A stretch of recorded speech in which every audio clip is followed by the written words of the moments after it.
Donald Trump is panicking as Iran's leadership and Iran's media is sending an ominous message. The front page of the Tehran Times has photos of American troops, and it says, "Welcome to hell. U.S. troops who step foot on Iran's soil will leave only in coffins."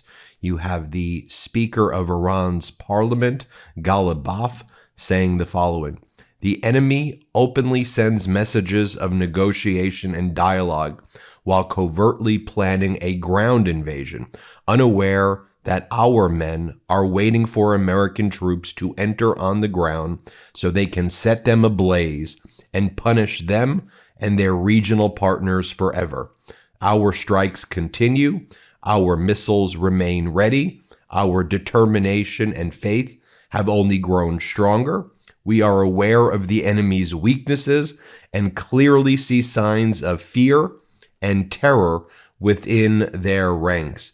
And then MB Ghalibaf, the Speaker of Iran's parliament, posted a photo of the E-3G Sentry airborne early warning and control aircraft that was destroyed at the Prince Sultan Air Base in Saudi Arabia in Riyadh, along with multiple KC-135s.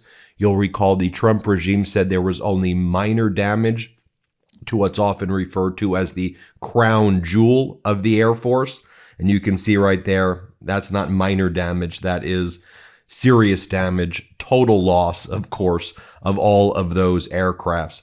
Then you have the IRGC, the Islamic Republic Guard Corps Aerospace Chief, General Majid Musavi, posted the following: "Disabling the radar network, logistics, and inflicting casualties on America in the region continues.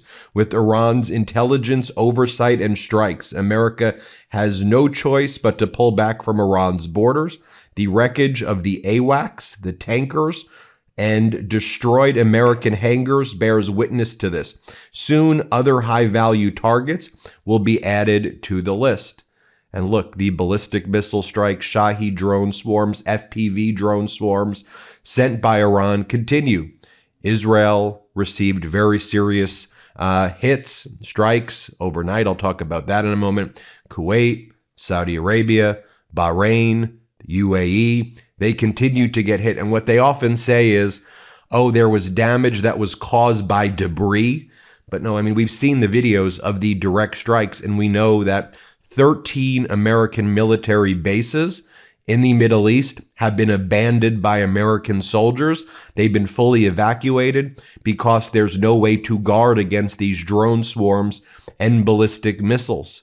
Let me go on and read to you what the Vice President Aref of Iran just has been saying. Like, they're taunting Donald Trump right now. Then I'll show you what Donald Trump's response is. So Iran's VP says, yes, the regime has changed, but the Strait of Hormuz's regime. The Hormuz Strait regime will no longer be as it was in the past. The government is determined to turn the achievements on the ground into stable economic and security benefits for the country of Iran, or Iran's, but all these comments in the past 12 to 24 hours, just so you know. Iran's Navy commander, Rear Admiral Shahram Irani, says, once the Abraham Lincoln aircraft carrier strike group enters our range, it will be targeted with coastal missiles to avenge the Denna martyrs. And the Denna martyrs refers to the ship off the coast of India that was hit by a United States torpedo. It was actually right off the coast of Sri Lanka. The Navy of Iran, they were participating in a military parade in India. They did not have any arms aboard their ship, and the United States shot them with a torpedo, killed over 100, and then the Sri Lankan Navy had to save the people because the U.S. refused to save some of the drowning naval members of Iran, but over 100 died. The Navy commander of Iran says all movements and positions of the strike group, as well as its requests to regional countries, are being monitored in real time. The Eastern Strait of Hormuz and the Sea of Oman, the gateway to the Strait and the Persian Gulf, are fully under Iranian naval control. Now, what's Donald Trump's response to this? Donald Trump writes, Holy fuck, Trump just nuked Newsom for nearly 5 minutes. This is Trump, all natural, no script, and Newsom's career is done after this. I believe he took himself out of the running when Newsom said he has a mental disability. He admits he's a stupid person. I don't want stupid people being president. On fire. It's a Donald Trump repost. Then Donald Trump goes, Iran is feckless and weak. Political commentator Stephen Kent gives an analysis of Trump claiming that Iran is begging to make a deal with the United States. Trump says they're begging like dogs. They're on their knees begging me every day. We want a deal, sir. We want a deal. And I don't care. I don't want to give him a deal, Donald Trump says. Or how about this post from Donald Trump? Here it is. The director of the CIA. This was from July 24th, 2019, when John Ratcliffe was a Congress member. He's now the CIA director. But he writes, Rep. John Ratcliffe legally takes down the Russian collusion conspiracy hoax and its co-conspirator Robert Mueller, the single greatest takedown of takedowns in U.S. congressional history. Like, you are aware that right now, Russia is helping Iran kill American soldiers, destroy American military bases. I did a video this morning where President Zelensky and European leaders are out there saying, it's very strange. We all find it very strange that strange is code word for something else. We find it very strange that Donald Trump continues to lift sanctions off of Russia, lift the sanctions off of Russian oil, while Russia works with Iran to target American military bases, key American military assets, and kill American soldiers. And Trump continues to attack Zelensky and help Putin. So yes, Russia is happening before our damn eyes right now. We had the top leadership of the Russian Duma on Thursday and Friday meet with MAGA Republican Congress members and meet with the State Department. And they went back to Russia saying that they got massive economic concessions. They're out there in the United States. They're doing it in plain view. And everybody out there in corporate news is acting like this is normal, or they just don't want to say it. But Donald Trump is a Putin bootlicker. We're going to say it here, and we can show you he's helping Putin right now, in my opinion, because we can see all the data points that I'm just showing you, and Putin's helping Iran kill Americans and target American military bases. So that's what Donald Trump's saying. He goes, Iran is weak. They have no capabilities. Well, here's another wave of Iranian missiles and drones in an industrial base near Beersheba in Israel. They struck a major industrial base there. In the video I did this morning, I showed you Iran strike in the city of Erbil, right by the U.S. consulate and military base there. And as I mentioned earlier in this video, Iran continues to strike American military assets in the area. Donald Trump's also posting this. Dear President Trump, a letter from Franklin Graham. Congratulations. The ceasefire between Israel and Hamas and the hostages being returned home are incredible accomplishments. Your leadership is historic. First off, there was never a real ceasefire in Gaza. Let's be very clear. Over 1,000 innocent people have died in Gaza since the ceasefire was claimed. It was never real.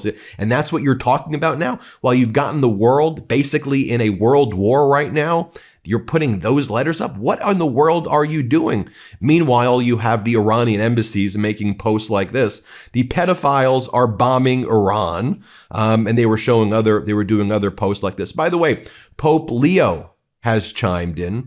Pope Leo says God rejects prayers of leaders who wage war. I think that's obviously being directed at the Trump regime right there. Pope Leo and J.D. Vance, who converted to Catholicism. Pope Leo said God rejects the prayers of leaders who start war, who have blood on their hands, in unusually forceful remarks as the Iran war entered its second month. It's actually not that unusual. It's how USA Today's putting it. If people know Pope Leo XIV, he goes out and he says what's on his mind. Addressing tens of thousands in St. Petersburg Square on Palm Sunday, the celebration that opens the Holy Week leading up to Easter for the world's 1.4 billion Catholics, the Pope called the conflict atrocious and says Jesus cannot be used to justify any wars. Jesus does not listen to the prayers of those who wage war, but rejects them, saying, even though you make many prayers, I will not listen. Your hands are full of blood, he said, citing a Bible passage. And what's so interesting interesting about that story is that it's getting so little coverage from right-wing media.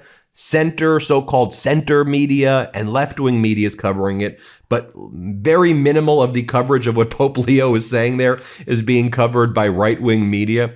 And it's an interesting analysis that I like to do before I record my videos in the morning, because depending on where you get your news from, you may be getting really distorted views. It's why I try to give you fact here on the MeidasTouch network and understand the origins of these stories. It's why I partner with Ground News and why I get my news from Ground News every morning before I prepare for my videos like this one right here. Because they're one of the best tools, the best tool, I would say, for me to stay objective with my reporting. Ground News is an app and a website that pulls in thousands of articles from around the world and organizes them by story to show you how is the left, center, and right framing the story differently. For every story, there's a color-coded layout, which makes it easy to see the political bias of each source. I can filter for high factuality sources and see which sources are independent owned or owned by a large media conglomerate with corporate interests. This lets you compare reporting on the same issue in one place so you can come to your own conclusions based on all of the facts. So the article I just showed you about the Pope, you can see how little coverage it was getting from right-wing media. And if you're getting your news from right-wing media, you could have missed this entire story completely. That's why Ground News even has a dedicated blind spot feed, which is a personal favorite of mine, which highlights stories being disproportionately covered on either side of the political aisle for you to help burst through political echo chambers. Because I believe in Ground News so much, we're offering 40% off the same Vantage plan that I use for my research every morning. So just go click the link in the description or go to ground.news/MTN or scan the QR code up here. It's one of the biggest discounts they've ever offered. Ground.news/MTN. If you want to support the channel and get a clearer understanding of the world, try out Ground News. That's ground.news/MTN or scan the QR code up here. Back to some of my other coverage right now that I want to make sure I hit as well. It's important to note that the 30-year Treasury yield closed at 4.98%, getting very close to the highest level since the run-up to the global financial crisis. We've been very focused here on the 2-year, 10-year, 20-year, 30-year Treasury yields, which continue to surge. Ultimately, that will increase the interest that the federal government is going to have to pay on the massive amounts of debt that it has incurred. 2 weeks ago, $39 trillion of debt. The debt just keeps on rising under Donald Trump, and it's going to continue to rise. I mean, he's put more debt on this country than anyone by far. And often these high yield rates result in mortgage rates that are impossible to basically afford. And it's just crushing at every level, to businesses, to consumers. But if you watch state regime media, which calls itself Fox, they've been running stories like this today. Tackling gas prices. Donald Trump focused on bringing down the gas prices. As Aaron Rupar says, so the arsonist is tackling the fires. Got it.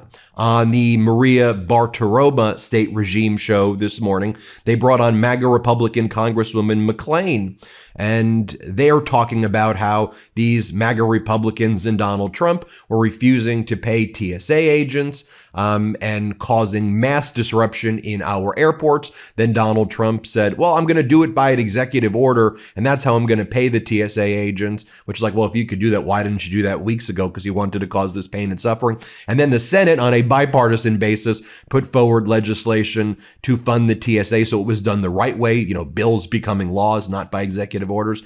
And then the House of Representatives blocked it. And then they all went on vacation for 2 weeks, and they're all vacationing right now. They're all vacationing right now.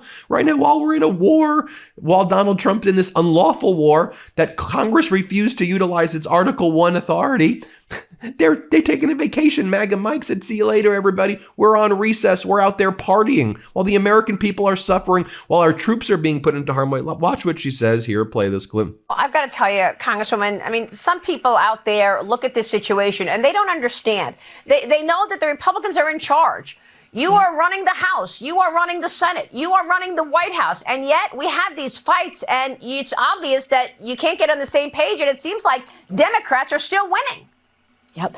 It's extremely frustrating, and that's why we passed a bill for the fourth time to make sure that we pay our Department of Homeland Security agents and the whole department.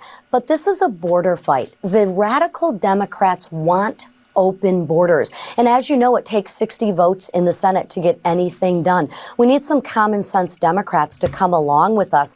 Then you have MAGA Republican Ron Johnson from Wisconsin. He's like, what's so devious about the left wing, what's so devious about them is that they intentionally got two of their own martyred by ICE. Martyred by ICE? As Meidas says, it's disgusting for any Republican to say, we got two martyrs, as if we were hoping for ICE to kill individuals who are peacefully protesting. I mean, these Republicans are sickos, right? These are some sicko humans. Got us into unlawful war. They cover up the Epstein files. These are some sickos. Here, play this clip.